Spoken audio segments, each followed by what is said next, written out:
Hey guys, hope you guys are having a good day on this and happy Christmas Eve to everybody. I'm pretty much ready to go visit my family now. So uh, I'm here to talk about the first house. The last video I broke down all the just quick breakdown of all the the houses and everything. So I'm gonna go down a little deeper into what the first house is in this video. So I'm gonna get started. The first house is pretty much the house where your ascendant sits. That's the first house. The houses, the ascendant is the reason why you need to know the birth time. What time you were born and all that. The location and the date. That's just to pull up the planets. But the time sets up your ascendant, sets up your first house, sets up all the houses, your life, and everything. So that's why it's very important to know. And the ascendant moves signs about every 2.5 hours. It moves from one side to another, so that's why it's only a small window. But anyways, yeah. The first house is it's a fire house. So it's a house that creates. You create in that house. So you're creating your personality. You're creating because anything that has to do with personal is the first house. Your personal problems, personal responsibilities, personal people, personal insecurities, personal beliefs, anything that's like personal to you. That sits in the first house. So and anything else that sits in there as far as like planets or any asteroids or any kind of energy that sits in the first house or aspects of first house, there's a spotlight put on it because it's a firehouse and it's the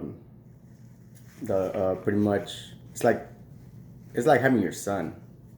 And it's like, it just puts a spotlight on anything that has to do with anything personal to you. So,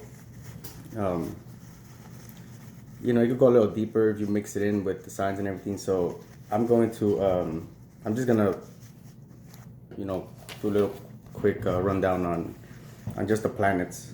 Not the signs. I mean, I'll come back and do the signs too, but just the planets for now. But keep in mind, the first house is just a personal house.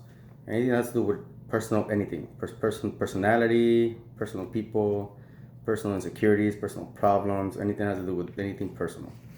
So yeah, if you have your son in the first house, oh definitely, there's gonna be a spotlight put on everything if you have your son in the first house.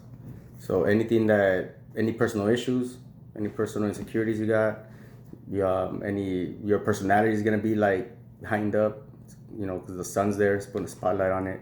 So you go too far with it, because positive or negative, you create that. The energy is neutral, so you create that. The energy just hits you at an angle, which is gonna influence you to think in a certain way, but you have control to take that in and be like, switch it around depending on what mindset you have. So if you go too far with having your son in the first house, then that would make you somebody very aggressive, very short-tempered, because the sun is just fire, and that's already a firehouse. So that's adding more fire to the fire, or more fuel to the fire. Sorry about that. On the positive end, you could create a lot because you have a lot of drive, you have a lot of energy. The spotlight put on you. So any awards, anything good you're doing, again, anything bad too, just spotlight on that. So yeah, that's quick on the first house, on the sun. If you have your moon there, there's going to be a spotlight put on your emotions and your reactions. So all the personal people, places, and things that are in your life are going to really be honed into the way you react and how emotional you are or how emotional you are not. So people start viewing you like you're too emotional or you're too detached. They might think you react too fast or stuff like that. So the sign in there, the aspect and all that, it'll modify everything. So this is just like general still on everything. But if you have Mercury there, there's gonna be a spotlight put. There's gonna be a lot of energy, like a big spotlight put on your surroundings and on the way you communicate. You're also going to pay a lot of attention to the way you formulate your own thoughts because the sun is there putting a spotlight on all that. So you might really be like connected to your surroundings, where you could tell people in your surroundings are lying to you, or that on a positive end, you could really help out other people in your surroundings, just because you already know because of the spotlight.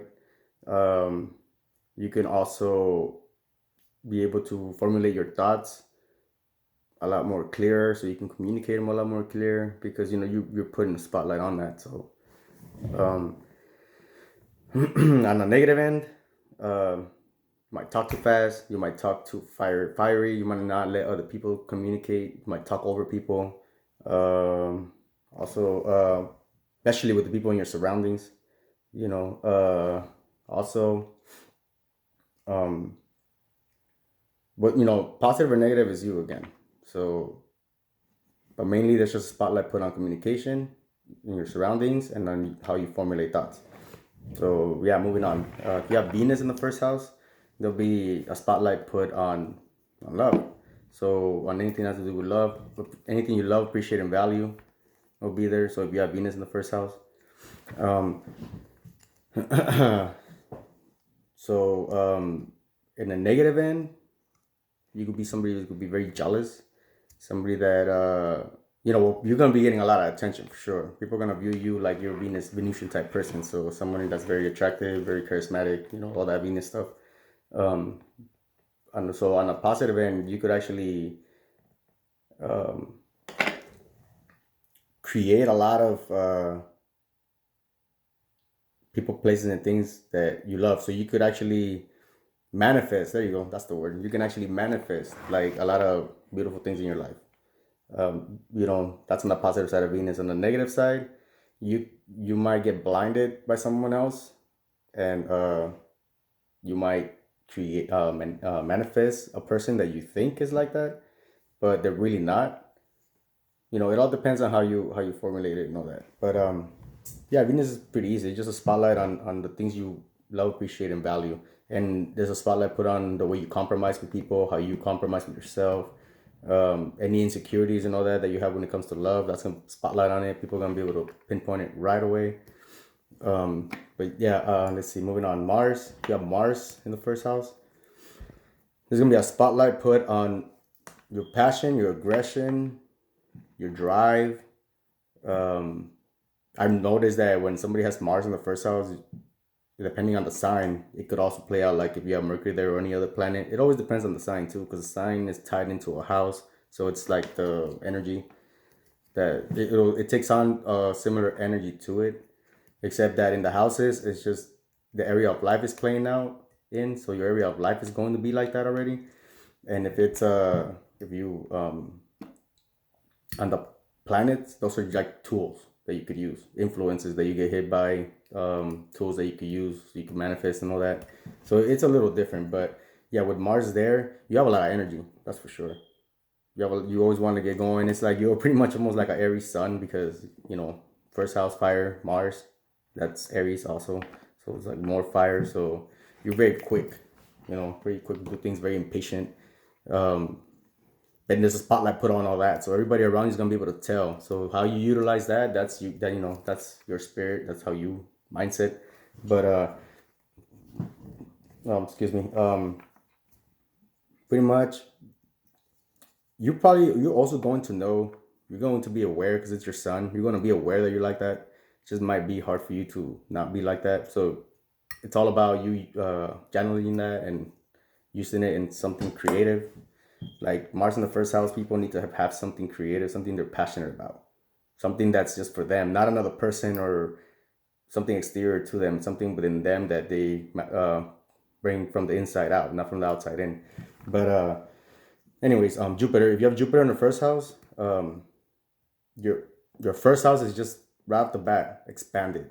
People, places, and things in your first house are just expanded. It gets blown up. So if your personality is going to be blown up too, your luck is going to be blown up, your wisdom, your knowledge, your personal problems are going to be blown up, your personal insecurities are going to be blown up. I mean, they're going to be very aware. Like, people are going to be very aware of all that.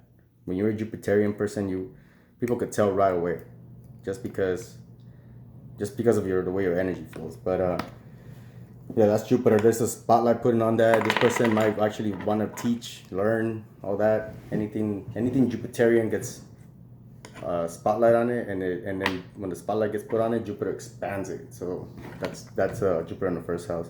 If you have Saturn in the first house, that's the opposite end of that. So your boundaries, your restrictions, they're gonna be those are gonna be like put on you even harder. It's gonna be harder for you to express yourself because Saturn's there blocking it.